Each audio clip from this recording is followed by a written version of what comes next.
And that's why our students do so well on rotations. In the third, I'll give you a good example. In rotations, in the third year, unless you're an EMT or a nurse, you probably don't have a lot of clinical exposure. You might have shadowed a physician for a while, you might spend some time in the hospital, but the actual diagnosing and treating patients, you probably have very, very limited or no experience. So theoretically, in the third year, probably 1/3 of your grade should be C's. Because you really don't, you know the bookwork stuff, but you don't know the whole practical part. So what happened last year when we graduated our class, I looked at the third year grades. There was 1,381 grades that were turned in while we were in the third year. 1,381 grades. Now out of that, theoretically, if you use that formula, 1/3 should be C's. We should have approximately 400 C's out of that 1,381 grades. We had 7 C's. 7, that's all we had. We had third year students that were sub-interns. And that doesn't usually happen until the last rotation of the fourth year, last 3 or 4 rotation of the fourth. But in the third year, they were sub-interns in hospitals, simply because they're just so well prepared. So when it comes time to picking residency programs, we didn't have too much problem getting into the residency programs that they wanted in the places that they wanted in the specialties. Yes, sir. Do you have, I don't know, 1 a year, 1 every few years, students that don't find that works for them? Yes. Yes. About how many do you see that happen to? Usually the reason it doesn't work is not because of their academics. It's because of their baggage they bring with them. By that I mean, if you bring your girlfriend with you and you're going to be spending a lot of time in med school, and a girlfriend's there, you're not spending any time with me, so actually the academics will start to fall down. And it's not usually because of the curriculum, it's because of the baggage. And I didn't mean to say girls are baggage, I don't think that way. The same thing with guys, it's the exact same thing, you know. I'll give you a good example. 2 years ago, 3 years ago, we had this one student, in the second year, he was failing. He was failing his courses. So I brought him into my office, and I said to him, Joe, what's going on? How come you're failing? I said, who are you studying with? He said to me, well, I'm not studying with anybody. I said, Joe, you have to get a couple partners to study with. How come you're not studying with any other people in your group? He says, my wife won't let me. I said, what do you mean your wife won't let you? He said, well, I'm a Mormon, and I cannot study with people with girls, because they're opposite sex. My wife will not allow that. I got a real good solution to that problem. When you come in here to study, you bring your wife with you. Now let her sit in that room for 6 to 8 hours, and she'll realize what you have to do. So he did that. He brought, and he was there over one Saturday with he and another guy and 3 girls. The 5 of them were studying, and his wife was sitting. After an hour, she left. You study, I'm leaving. And quite honestly, he turned the whole thing around. He graduated. Now this year he's going into emergency medicine. He's trying to get into emergency medicine. His grades just shot up dramatically.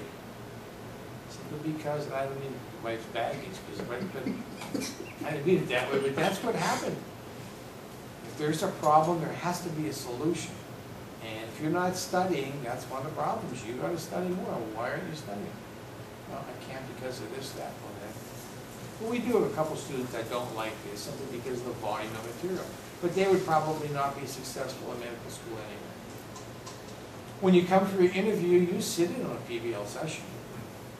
And you determine, yes, this is what I want, or no, that's not what I want.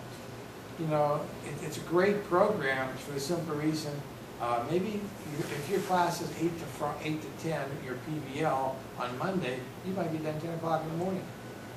So you have plenty of time to study before you come back to class for your OPP lecture or OMM lecture on Tuesday, or your OMM lab on Tuesday, or your clinical exam lab on Tuesday. So you have plenty of time. If you're in a lecture discussion program, you're class 8 to 5, and you're learning PowerPoints. And then you go home at nighttime at 5 o'clock, get something to eat, crash for an hour. 7 o'clock, you're starting to study. and you're studying till midnight. Well, these other guys are in bed at 8 o'clock because they've been studying for the rest of the whole day. And this is why they do so well. This is why they do so well. Any other questions? Yes, sir. Now you said that there's 3 branches. Now when you apply, are you just applying to LECOM in general, or are you applying to each individual? What you'll do, you apply either to LECOM Erie, and when you apply to LECOM Erie, when you go for the interview, you or they will decide to, either individually or collectively, I want to be a LECOM in Erie or LECOM in Seton Hill. And you apply separately for the one in Bradenton. So you can actually use 2 pathways to get into the 3 camps, 2 up here and 1 down. When you get your when you do apply, I'd suggest you apply as early as you can. And the reason for that is the ACOMAS, that's where you're going to apply to the application service. So it takes about 8 to 10 weeks for them to get through your application and submit it to the various medical schools. And as soon as they're submitted to the medical school, let's say, well, we get these things usually on a Monday night. Okay? As soon as we get them, they transfer to us electronically into our computer system. Automatically, it spits out an email to the student and sends them an application for the supplemental and a URL password and URL address and a password to do this supplemental. Get the bitch done. Screw around with it. I cannot stress that enough. You know, if you apply in June or July, we're not going to get this information from ACOMAS probably until the end of August, beginning of September. And at that time, we've not accepted anybody yet, so we have 160 spots. Well, we interviewed through April. So when it comes time to January, February, March, we really don't have a lot of spots left, so we become a lot more fussy. So get the bitch done. Simple as that. Give up a weekend of drinking beer and get it done. Not stress that enough. Any questions? Yes, sir. You said the problem-based learning program Erie is actually significantly smaller. 40 students. But is it the same thing? When we started our campus down there, the person running the problem-based learning in Erie came down to run our campus. And he and I chatted, we made a lot of changes into the curriculum down in Bradenton. He probably made most of the changes, but I made a lot of suggestions that eventually, probably 2/3 will be used.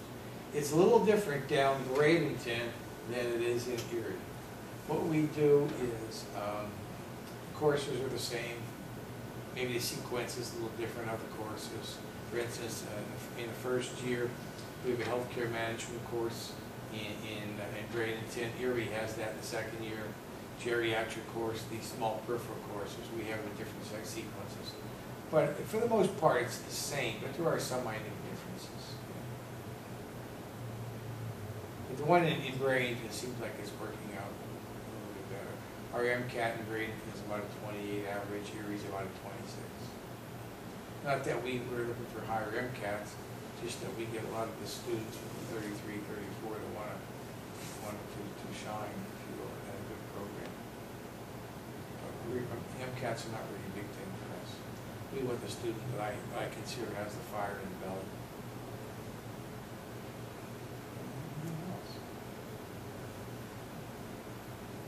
Well, if I can help in any way, Dr. Smith has my email address. Amanda has it. Email me, even if it's just a chat. You know, email me, run some things by me if you're having some thoughts that, you know, it's not worth losing sleep in the middle of the night. Email me if you're up. Okay? Don't call me. Email me. And it's not that I don't want you to call me, but if I'm traveling for 2 or 3 weeks at a time, you're going to be awfully pissed off when I get back to my office and you called me 3 weeks ago and I didn't return your phone call. Email me, and if it's something we have to chat about, then I can call you, you can call me, give me my phone number, and we'll chat that way. The best way to get a hold of me is my email. My BlackBerry is always with me, my computer is always with me. And if you're gonna apply to our school, let me make a suggestion, keep me in the loop. Drop me an email every step of the way so I can keep an eye on your file. Just read, it doesn't have to be a long email. Dr. Ron, I just completed my COMAS application. Dr. Ron, I just completed my supplemental. Dr. Ron, I've taken MCATs and whatever. Just let me know, and what I do, I create these little tickler files, if you will. And as soon as I know that your file is complete, either by all these emails, or I go through the file and kind of check things off, then what I do, I go pull your file. And then I'll look at this with thoughts about getting down there for an interview. But if I don't know this, sometimes you might be sitting there another 3 or 4 or 5 weeks until we find that everything is complete. And so keep me in the loop and let me see what I can do to help you. But if you don't email me, I can't help you because I just don't know. Last year we had a 24.8% increase in applications over the previous year. And this year we're up almost 19% on top of that. Last year we were the highest in the nation. Increase, MD or DO school, we're the highest in the nation. And this year we're the highest in the nation as well. So if I can help in any way, let me know. What is Bradenton close to? It's just south of Tampa. It's on the west coast. It's about an hour and a half from Disney World. Everybody always asks, how far are you from Goofyville? You're about an hour and a half from Disney World. But it's not on the Gulf side, I mean, on the Gulf, it's not at a beach. We are. You're inland, I guess. Yeah, we're inland about 20 minutes from the beach. Oh, okay. Yeah. In fact, the students are going to have the Thanksgiving dinner on Anne Marie Island this year. And that's sort of planning that, the Thanksgiving turkey dinner on the beach. But did you say you're south of Tampa? Or Just south. Just south. Yeah, about 30 minutes south of Tampa, on the west coast. And questions about hurricanes, Tampa and Bradenton has not been hit with a hurricane.